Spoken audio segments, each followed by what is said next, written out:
So I figured for my ship reviews, I would start out with the ship that everyone in the game has flown at one point or another, since it is the ship that you begin the game in. It's a very small ship. It's somewhat limited in its capacities because it is very small. And obviously it's meant to be kind of limiting as it is the ship that you start out in.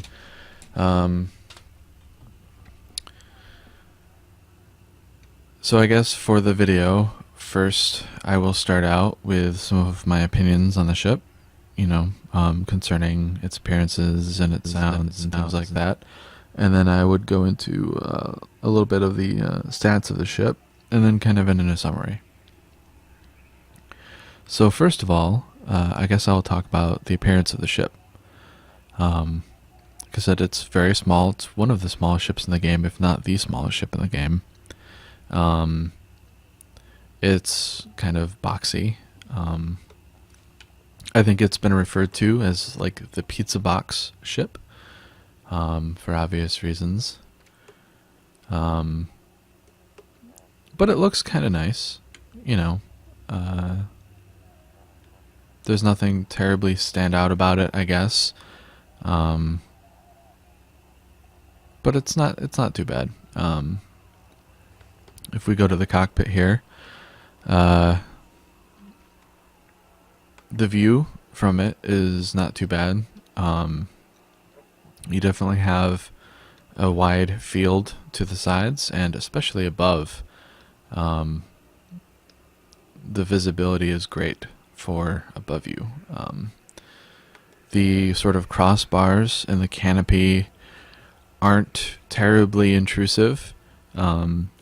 There are ships that I would say have a better canopy, but there are also ships that definitely have a worse canopy. In terms of the actual cockpit, it's kind of old looking, sort of industrial. I suppose you can see there's like pipes that run along. It looks kind of hand-me-down, which I think is the sort of intention with the ship. As sort of in the lore, it's kind of an older ship, and when it was first used, it didn't even have jump capability because it was too small. So, obviously it's meant to be very sort of cheap and kind of old. It's not a ship that I'm terribly excited about, but there's kind of a charm in it, I guess, in its small size and its sort of old, quote unquote, old reliable sort of nature, I guess. In terms of the sounds of the ship, I'll get accelerated here and just kind of fly around for a minute and go over the sort of different sounds.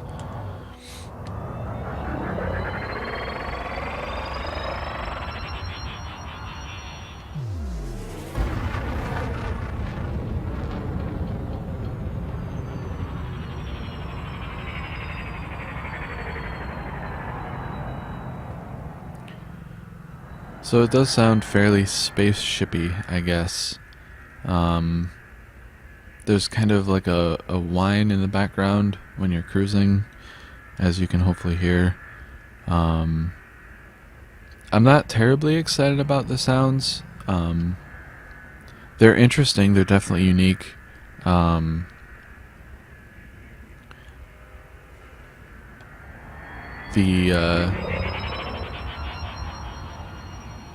There's sort of like an interesting snaky quality, I guess.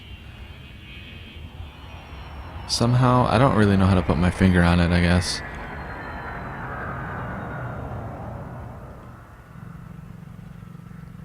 You get these weird sounds when you're like pitching and stuff. And then the boost sound is sort of not terribly unique.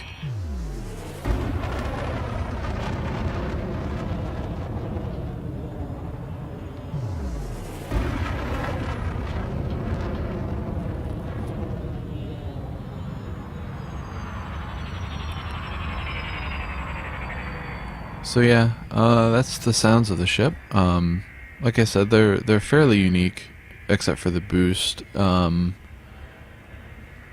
I guess it's kind of up to personal preference whether you like the sounds the ship makes or not. It's not one of my favorites, but it's not really bad. In terms of maneuverability and speed, it's a small ship, so kind of naturally it's fairly maneuverable, I guess. It also depends on what you consider maneuverable. For the most part, the pitch rate isn't terrible. I would say it's kind of low for a ship its size, but it's pretty good. The speed is fairly average, I would say.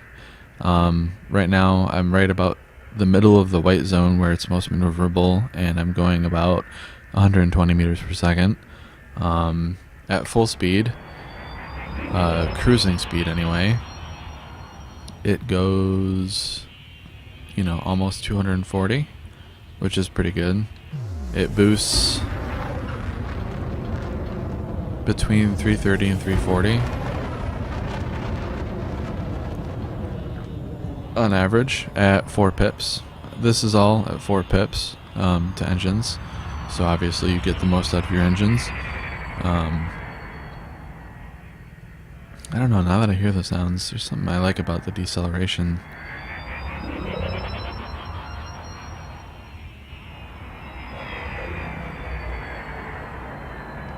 Anyway, but yeah, overall, the speed and maneuverability for the ship, I would say, are not terrible. But as I said, it is a fairly small ship, so inherently it's going to be fairly manageable.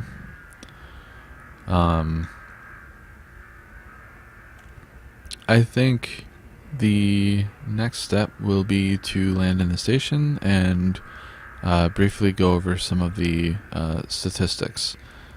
So I'll go ahead and land, and the video will be rejoined in the station.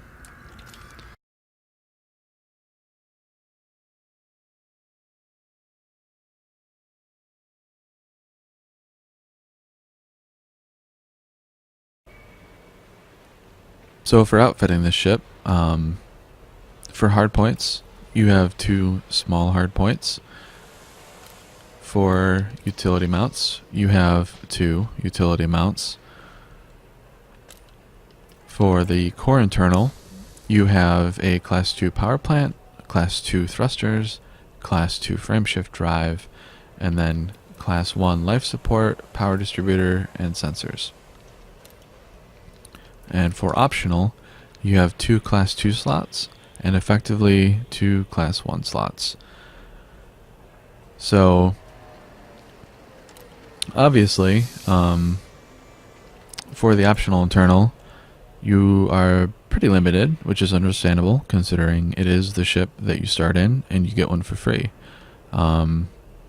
There's not a terribly large amount of things that you can do with 2 Class 2s and 2 Class 1s. Just the sheer lack of number of slots limits you considerably. It's pretty hard to, for example, do mining with so few slots, where you need a refinery, prospector limpets, collector limpets, and cargo space.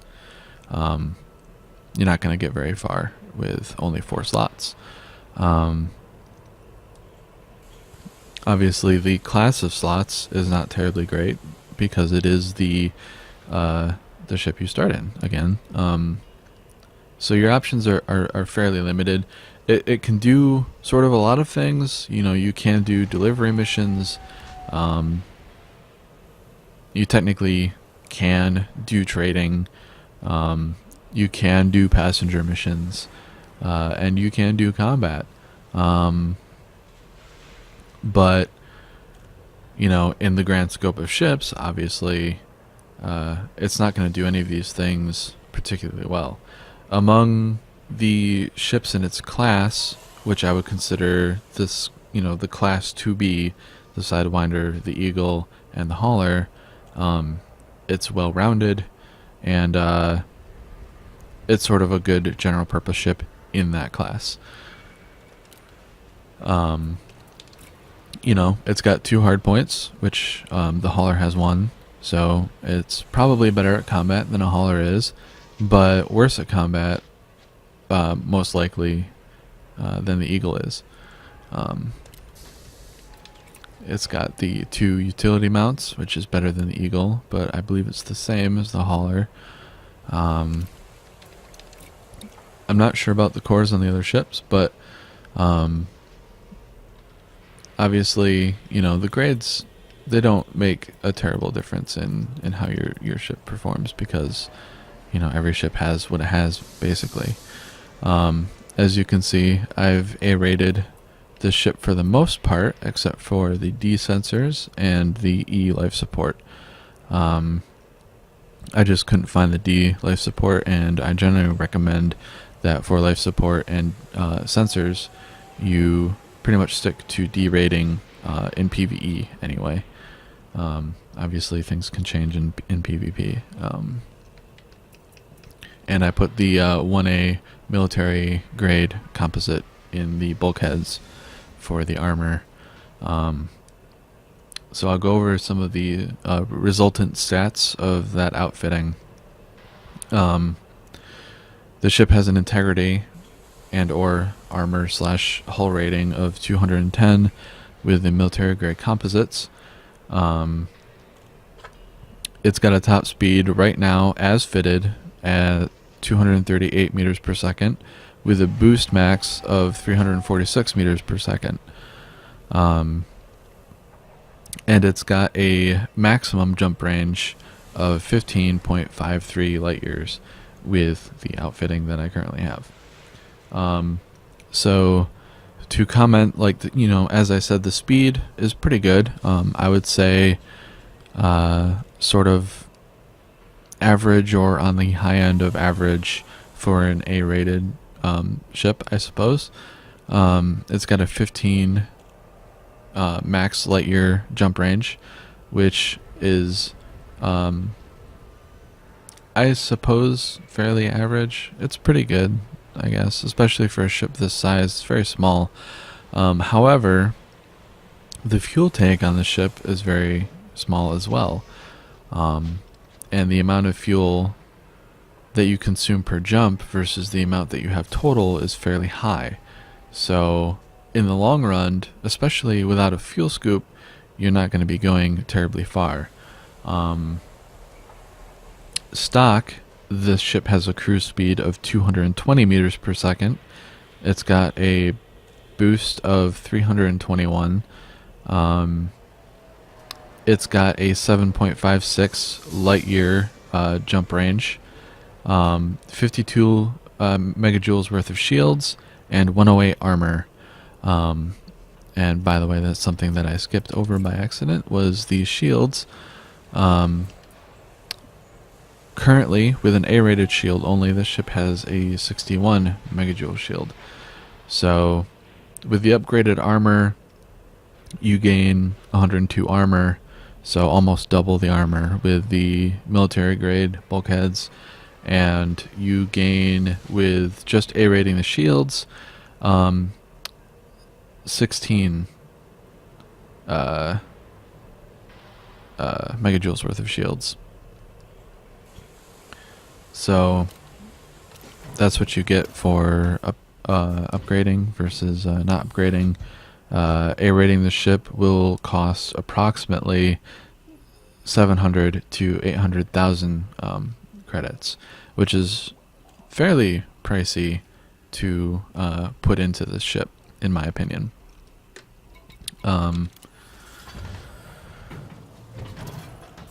So, in summary, basically, in my opinion, when you're starting out in this game, it makes the most sense to kind of maybe do some courier missions or some delivery missions, make sure that you get that cargo space and upgrade your FSD, and then kind of maybe progress into the next ship pretty quickly, depending on what you want to do. Or if you'd rather start out trying to do combat, you could probably hang out in the Sidewinder for a little bit longer if you enjoy flying it. But obviously, if you want to do passenger missions or cargo deliveries or trading or mining, I would recommend going in a different direction pretty quickly, because you're very limited. Your jump range is decent but not great, but the fuel is so bad that you can't really go that far, and you just don't have that much space. If you want to do combat in it, obviously you're going to want to A-rate it as quickly as possible, but it won't be very long before you have enough money to buy a ship that in general is just much more suited to combat. I feel like, coming back to the ship at a later point, unless you're doing combat and are looking for kind of a challenge, there's not really much point other than like tooling around in it kind of for the fun of it. A lot of people end up using this ship when they need something that's extremely cheap that they can just kind of throw away. So for various reasons, there may be times where you want to do something kind of suicidal. Sidewinder is a good option because it is very cheap. But overall, my opinion of the ship is it's kind of nice. It does the job as a starter ship. It's alright to fly, but my recommendation ultimately is to upgrade to a different ship fairly soon, just because you are very limited in what you can do in the ship that they give you for free. So I think that will conclude my video on the Sidewinder for right now. And I plan on continuing the series next with the Eagle or the Hauler. So, watch for those. And thanks for watching. And I hope you enjoyed the video. And I'll see you later.